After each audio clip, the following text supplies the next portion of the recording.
Bonjour tout le monde, l'exposé que je vais vous présenter portera sur le récit d'aventure.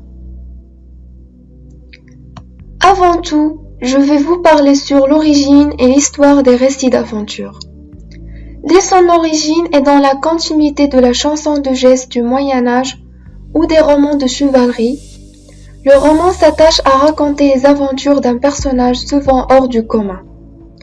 Même si quelques récits en étaient publiés auparavant, romans picaresques du XVIIe siècle, contes philosophiques du XVIIIe siècle, le XIXe siècle est considéré comme l'âge d'or du roman d'aventure, qui se développe en parallèle du roman feuilleton publié dans la presse.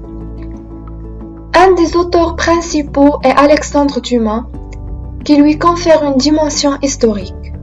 C'est le cas dans son roman Les Trois Mousquetaires, 1844. Dans l'intrigue se situe au XVIIe siècle.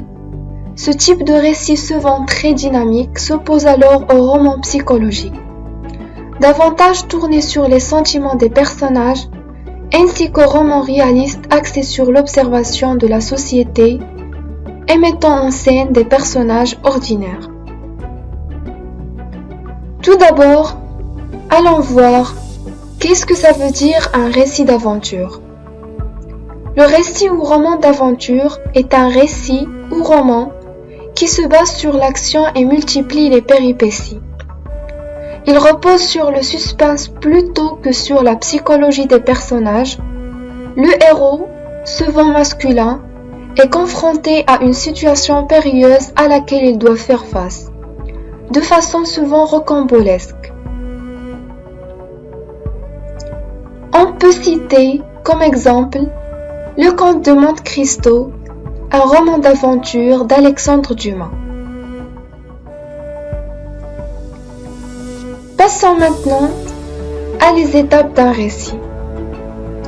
Un récit complet comporte 5 étapes: la situation initiale, l'élément modificateur, les péripéties, l'élément rééquilibrant et la situation finale. Maintenant, une question primordiale s'impose. Quelles sont les caractéristiques d'un récit d'aventure? L'intrigue est centrée sur des aventures dangereuses, souvent rocambolesques, au cours desquelles le personnage principal va montrer son courage et sa vaillance. Cette intrigue suit la plupart du temps les étapes du schéma narratif. Le personnage principal incarne la figure du héros. Il est souvent accompagné d'un personnage secondaire, un adjuvant, qui lui permet d'affronter les difficultés rencontrées. Les lieux, parfois l'époque, où se déroule l'action sont en général éloignés, voire totalement imaginaires. Exemple, le Tour du monde en 80 jours de Jules Verne.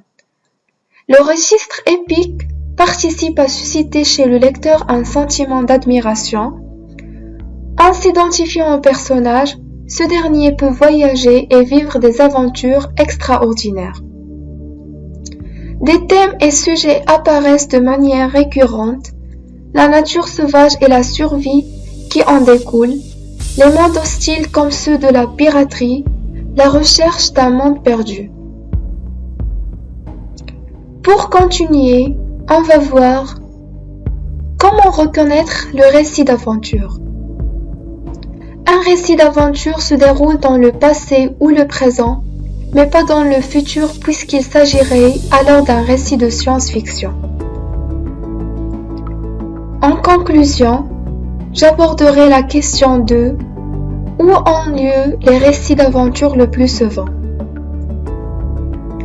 Le roman d'aventure a connu son âge d'or en Europe, en France et en Angleterre en particulier, entre 1850 et 1950 à l'époque des colonies. Aux États-Unis, il fleurit dans le contexte de la conquête de l'Ouest. Notre exposé touche à sa fin. Je vous remercie pour votre attention.